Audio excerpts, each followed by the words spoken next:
வார்த்தையை கேட்கிற அன்பு தாசனே, மனுஷனை நம்பாதீங்க, அவன் பணத்தை நம்பாதீங்க, அவைகள் ஒன்றும் நிலைத்திருப்பதில்லை.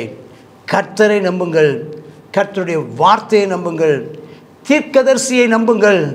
தீர்க்கதரிசியினுடைய வாழ்க்கையும் வார்த்தையும் உங்களுக்கு முன்மாதிரியாக இருக்கிறது. அவர்களை பின்பற்றுங்கள். கர்த்தர் உங்களை ஆசீர்வதிப்பாராக. ஆராதிக்கும் தேவன் நல்லவர், விடுவிக்க வல்லவரே. நாம் ஆராதிக்கும் தேவன் நல்லவர், விடுவிக்க வல்லவரே. எரிகின்ற அக்கினிக்கும் ராஜாவுக்கும் விடுவிக்க வல்லவரே. எரிகின்ற அக்கினிக்கும் ராஜாவுக்கும் விடுவிக்க வல்லவரே. நாம் ஆராதிக்கும் தேவன் நல்லவர், விடுவிக்க வல்லவரே. நாம் ஆராதிக்கும் தேவன் நல்லவர், விடுவிக்க வல்லவரே.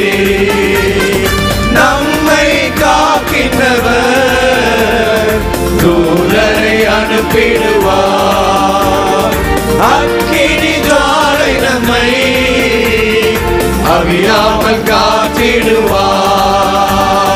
நம்மை காக்கின்றவர் தூதரை அனுப்பிடுவார். அக்கினி ஜுவாலை நம்மை அவியாமல் காத்திடுவார். இடைவிடாமல் ஆராதிப்போம், நம் வாழ்வில் என்றும் ஜெயமே. இடைவிடாமல் ஆராதிப்போம், நம் வாழ்வில் என்றும் ஜெயமே. கர்த்தருடைய பரிசுத்த நாமத்திற்கு மகிமை உண்டாவதாக. கர்த்தராகிய இயேசு கிறிஸ்துவின் திருநாமத்தினாலே உங்கள் யாவரையும் நான் வரவேற்கிறேன். ஏசாயா 20ஆம் அதிகாரம். இந்த எகிப்தையும், அதாவது 19ஆம் அதிகாரம் சொல்லப்பட்ட எகிப்து, 18ஆம் அதிகாரம் சொல்லப்பட்ட எத்தியோப்பியா, இதை அசீரியா தோற்கடிக்குங்கிற ஒரு தீர்க்கதரிசனம். அசீரியாவுடைய வெற்றியை குறித்ததான ஒரு தீர்க்கதரிசனம். என்னவா? தர்தான் அசீரியா ராஜாவாகிய சர்கோனாலே அனுப்பப்பட்டு அஸ்தோத்துக்கு வந்து அஸ்தோத்தின் மேல் யுத்தம் பண்ணி, எங்கே வர்றாங்க அவங்க? அஸ்தோத்துக்கு வர்றாங்களா? அஸ்தோத்து யுத்தம் பண்ணி அதை பிடித்த வருஷத்தில், அதை பெலிஸ்தரை பிடித்த வருஷத்தில் கர்த்தர் ஆமோசின் குமாரனாகிய ஏசாயாவை நோக்கி, நீ போய் உன் அறையில் இருக்கிற எட்டை அவிழ்த்து உன் கால்களில் இருக்கிற பாதரட்சிகளை கலட்டு என்றார். அவன் அப்படியே செய்து வஸ்திரம் இல்லாமலும் வெறுங்காலுமாய் நடந்தார். ஒரு காலகட்டத்தை சொல்கிறார். அசீரியா எழும்பிடுச்சு. இப்போ சீரியா முடிஞ்சு போச்சு, அசீரியா எழும்புது. அசீரியா எழும்பி இஸ்ரவேல் தேசத்தை சிதறடிக்குது. அப்போ பெலிஸ்தரை அவங்க ஜெயிக்கிறாங்க. அந்த காலகட்டத்தில் ஆண்டவர் ஏசாயா தீர்க்கதரிசி சொல்கிறாரு, உன்னுடைய பாதரட்சியை கலட்டு, உன்னுடைய இடுப்பின் கயிறை அவிழ்த்து விடு, நீ வஸ்திரம் இல்லாமல் வெறுங்காலா நடங்கிறாரு. அவன் அது ரெண்டையும் கழட்டிட்டு நடக்கிறான். சில நேரங்களில் தீர்க்கதரிசியை கர்த்தர் பாடாப்படுத்துவார். தீர்க்கதரிசனுடைய வாழ்க்கை, தீர்க்கதரிசனுடையதான வார்த்தை மட்டுமல்ல, அவனுடைய வாழ்க்கையுமே சாட்சியாக தான் இருக்குது. தீர்க்கதரிசியுடையதான வார்த்தையும் தீர்க்க தரிசனம், தீர்க்கதரிசியுடைய வாழ்க்கையில் நடக்கிறதான சம்பவங்களும் தீர்க்க தரிசனம். அவன் வாழ்க்கையில் மட்டும் இல்லை, அவனுடைய மனைவி வாழ்க்கையிலையும், அவனுடைய குடும்ப வாழ்க்கையிலையும், அவனுடைய பிள்ளைகள் வாழ்க்கையிலையும் நடக்கிறதும் தீர்க்க தரிசனத்தினுடையதான அடையாளங்களாக இருக்குது. அதுவும் தீர்க்க தரிசனம் தான். அப்போ கர்த்தர் சொல்கிறார், எகிப்தின் மேலும் எத்தியோப்பியாவின் மேலும் வரும் 3 வருஷத்து காரியங்களுக்கு அடையாளமும் குறிப்புமாக என் ஊழியக்காரனாக ஏசாயா வஸ்திரம் இல்லாமலும் வெறுங்காலாயும் நடக்கிறது போல சொல்லப்படுது. பாருங்கள், 3 வருஷம்னு ஒரு வருஷத்தை சொல்லிட்டு குறிப்பிட்ட காலத்தில் நடக்க போகிற ஒன்றை சொல்கிறார். அசீரிய ராஜா தான் சிறைபிடிக்கப் போகிற எகிப்தியரையும் தான் குடிவிளக்கப் போகிற எத்தியோப்பியருமாகிய இளைஞரையும் கிழவரையும் வஸ்திரம் இல்லாமலும் வெறுங்காலமாய் எகிப்தியருக்கு வெட்கம் உண்டாகும்படி இருப்பிடம் மூடாதவர்களாய் கொண்டு போகப்படுவான். இதை சொல்லுவதற்கு கர்த்தர் தீர்க்கதரிசியை அப்படி நடக்க வைக்கிறார். ரொம்ப ஒரு சில நேரங்களில் கர்த்தர் தீர்க்கதரிசிகளை உட்படுத்துகிற பாதை ரொம்ப கடினமான பாதை. நீங்கள் பார்க்கணும், உங்கள் பாஸ்டரை கர்த்தர் சில நேரங்களில் அவர் போகிறதான அந்த பாதையும் கூட ஒரு தீர்க்க தரிசனம் தான்.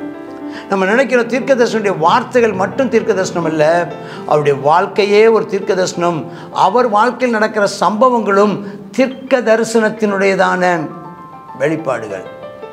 சபையில் என்ன நடக்குதோ அதுதான் உலகத்தில் நடக்குது. நிறைய பேர் சொல்கிறாங்க உலகத்தில் என்ன நடக்குதோ அதுதான் சபைக்குள்ள நடக்குதுன்னு. இல்லை இல்லை இல்லை இல்லை, ஸ்தோத்திரம். சபையில் என்ன நடக்குதோ அதுதான். ஆமாம், சபை தான். சபை ஏற்கனவே காட்டி விடுகிறது.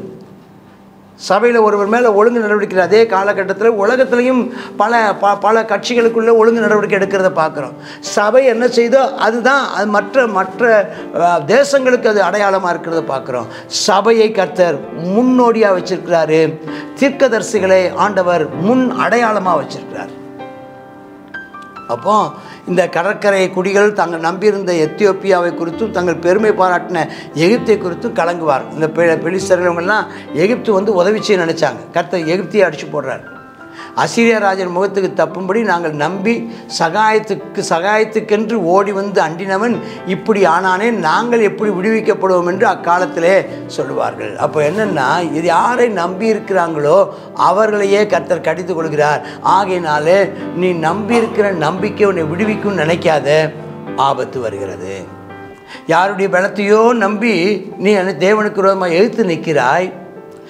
யாருடைய பலத்தையோ நம்பி, ஒரு மனுஷனுடைய பலத்தையோ அல்லது இன்னன்னார் எனக்கு உதவி செய்வார்கள், எனக்கு சாதகமாக இருப்பார் என்று யாரையோ நம்பி அவன் இந்த பெலிஸ்தர்கள் என்ன செய்கிறாங்க, தேவனுக்கு எதிர்த்து நிற்கிறாங்க. எகிப்தியரை சார்ந்து, எகிப்தியர்கள் நமக்கு சாதகமாக இருப்பார்கள், நமக்கு ஒரு ஆபத்து என்றால் எகிப்தியர்கள் உதவி செய்வார் நினைத்த போது கர்த்தர் எகிப்தியரை கடித்து கொண்டு அவனே உதவியற்ற ஒரு நிலையில், அதாவது எந்த அளவுக்கு என்றால் வெறுங்காலும், ஆமாம், வஸ்திரம் இல்லாமலும் வெறுங்காலுமாய் நடக்கிற அந்த அளவுக்கு அவன் வெறுமையாக்கப்பட்டு அவனுடையதான வல்லமையும் அவனுடையதான வஸ்திரமும் உரிந்து போடப்பட்ட நிலையில் அவன் நிர்வாணியாய், அவன் நிராயுதபாணியாய் மாற்றப்பட்டு அவன் ஒடுக்கப்படுகிறதை கர்த்தர் சொல்கிறார்.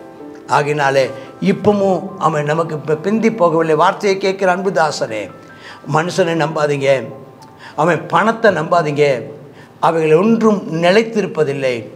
கர்த்தரை நம்புங்கள், கர்த்தருடைய வார்த்தையை நம்புங்கள், தீர்க்கதரிசியை நம்புங்கள். தீர்க்கதரிசியினுடைய வாழ்க்கையும் வார்த்தையும் உங்களுக்கு முன்மாதிரியாக இருக்கிறது. அவர்களை பின்பற்றுங்கள். கர்த்தர் உங்களை ஆசீர்வதிப்பாராக. ஆமேன், ஆமேன். God bless you. ஏசாயா 20வது அதிகாரத்தில் ஏசாயாவை கர்த்தர் ஒரு அடையாளமாக வைக்கிறார்.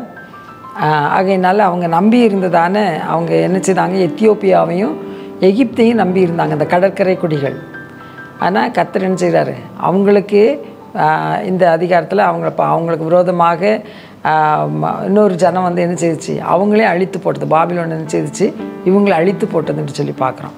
அப்போ இப்படி அழித்து போட்டதுனால கடற்கரை குடிகள் சொல்கிறாங்க, நாங்கள் அவங்களெல்லாம் நம்பி இருந்தோம், எகிப்தியரையும் எத்தியோப்பியாவையும் நம்பி இருந்தோமே, இப்போ அவங்க என்ன செஞ்சிட்டாங்க, அவங்களே என்ன செஞ்சிட்டாங்க, வெட்கி கலங்கி போயிட்டாங்களே, நாங்கள் இங்கே இனி யாரிட்டத்தில் நாங்கள் போக முடியும் அப்படின்னு சொல்கிறோம். இன்றைக்கி நம்ம என்ன செய்ய வேண்டாம், மனுஷரை நம்புகிறதை விட்டு விடுங்கள். அவன் நம்பப்படுவதற்கு அவன் எம்மாத்திரம். நாசிலே சுவாசமுள்ள மனுஷரை நம்பாதிருங்கள். அவன் பிரபுக்களை நம்புவதை பார்க்கலும் கர்த்தரின் பெயரில் பற்றுதலாக இருப்பதே நலம் என்று பார்க்குறோம். ஆகையினால் இந்த நாளில் நம் கர்த்தரை நம்பியிருப்போம், கர்த்தரை சார்ந்து கொள்வோம், அவர் நமக்கு கேடகமாக இருப்பார். ஆமாம், இந்த நாளில் நம்ம ஏதோ செல்வத்தையோ, ஆமாம், நம்ம பெரிய மனிதர்களையோ, நம்முடையதான சுய பலத்தையோ, ஆமாம், நம்ம மனிதர்களையோ சார்ந்திராமல் நம்ம கர்த்தரையே சார்ந்திருப்போம். அவர் ஒருவரே ஆமாம் நித்திய காலமாக நமக்கு அடையாளமாய், நமக்கு அடைக்கலமாக இருப்பாராக. ஜெபம் பண்ணுவோம். அப்பா, கிருபை இரக்கம் தானே எங்கள் நல்ல பிதாவே, சர்வ வல்லமையுள்ள தேவனே, இந்த வேளைக்காய் உமக்கு நன்றி செலுத்துகிறோம். அப்பா, ஸ்தோத்திரம் ஆண்டவரே. இந்த நாளிலும் ஆமேன் அப்பா, நாங்கள் மனுஷர்களை நாங்கள் நம்பாமல், எங்கள் அப்பா செல்வ பெருக்கத்தை நாங்கள் நம்பாமல், எங்களுடைய அப்பா எங்களுடைய பலனையும் எங்களுடைய பராக்கிரமத்தையும் நாங்கள் நம்பாமல், ஆமேனப்பா எங்களுடைய கல்வி அறிவையோ, எங்களுடையதான ஆமேனப்பா ஸ்தோத்திரம் ஆண்டவரே செல்வாக்கையோ நாங்கள் நம்பி அதன் பின்னாக செல்லாமல், கர்த்தாவே ஆமேனப்பா ஸ்தோத்திரம் ஆட்சியையோ கட்சியையோ நாங்கள் நம்பி செல்லாமல் கர்த்தாவே உண்மையே நம்பி இருக்க ஆமாம் எங்களுக்கு கிருபை தாரும். எல்லாரும் வெட்கப்பட்டு போவாங்க, கலங்கி போவாங்கப்பா. ஆமாம் நானும் ஆமேனப்பா ஸ்தோத்திர கர்த்தருடைய ஆலயத்தில் பச்சையான ஒலிவ மரத்தை போல் இருப்பேன்னு சொன்னது போல், சங்கீதக்காரன் சொன்னது போல் கர்த்தாவே நாங்கள் உண்மையை நம்பி இருக்கிறோம், உண்மையே சார்ந்திருக்கிறோம் அப்பா. கர்த்தாவே ஸ்தோத்திர இயேசப்பா, உண்மையே பிடித்திருக்கிறோம். நீர் எங்களை அப்பா ஸ்தோத்திரம் சரியான பாதையில் நேர்த்தியாய் நடத்த வேண்டும் என்று ஜெபிக்கிறோம்.